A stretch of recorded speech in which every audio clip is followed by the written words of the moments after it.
Hi, I'm Rachel O'Brien from More Balance and Joy. I'm a women's coach and I'm here today to give you some quick top tips about the menopause. Now, if you're thinking, I don't need to watch this, I'm too young, I'm asking you to stay with me because my first tip is get familiar, be prepared if you're not there already. And if you are feeling like you might be there, then really get familiar with all the different types of symptoms that you might experience in menopause, because I think there's still a lot of misunderstanding around it, and there's so much underestimation about the impact that menopause can have. And also it can start younger than you or some doctors might expect. I've just turned 50 and I've been perimenopausal for about 7 years. And at first I really struggled because I was told I was too young. And I didn't argue because I didn't know any better. So I've been asked to do this video by Kate Cherry. I met her through the Athena Network, and she's doing actually a whole series of menopause videos. So a really great place to find out some more.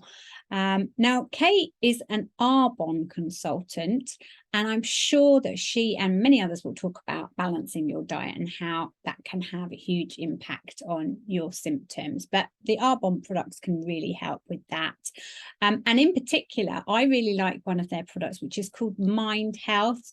And it tastes delicious. It's cherry and lime flavored, and it's a little drink that you have on a daily basis. And it really helps with brain fog, which of course is one of the things that you might experience in menopause. But I'm here really to give my tips from the perspective of a women's coach. So I work with a lot of exhausted women who are spinning lots of plates with work, with children, elderly parents, and house. And they look around them and it appears to them that all the other women are coping. So they keep the pressure up on themselves to keep up too. They push on through all of the time. Their body is telling them that they need a rest, but they put everyone else first. They probably even feel guilty about thinking about taking a rest. The thing that they don't realize is that actually many other women, those other women that they're comparing themselves to, are often feeling the same. Now, when we're in this competitive mode, we are using a masculine energy and testosterone. And actually, we only have 1/13 of the testosterone that men have. So once we run out of testosterone, we go on to use adrenaline. Now, adrenaline's not supposed to be used all the time. It's supposed to be for emergencies. So if we use it a lot, then we can face adrenal fatigue or burnout. Also, we're putting our bodies under quite a lot of stress and strain, and that makes us more susceptible to illness. So the bad news is, as if that isn't bad enough, but the bad news is that during our menopausal years, our testosterone reduces even more. HRT treatments tend to only include estrogen and progesterone. There are some places that also include testosterone, but most of them don't.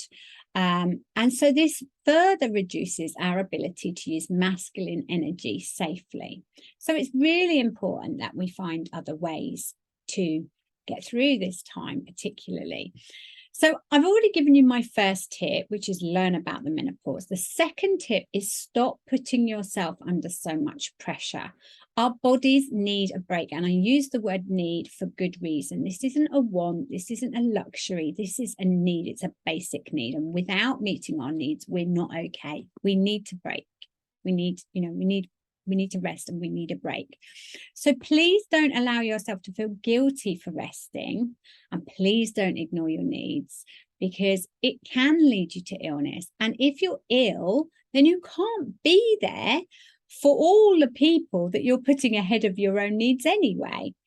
So if you feel like you owe them your best, then make sure that you take a rest.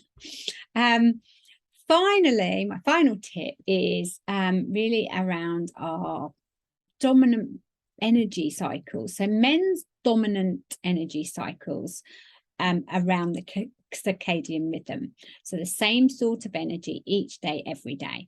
Whereas women's dominant energy rhythm is actually our monthly cycle, even during menopause.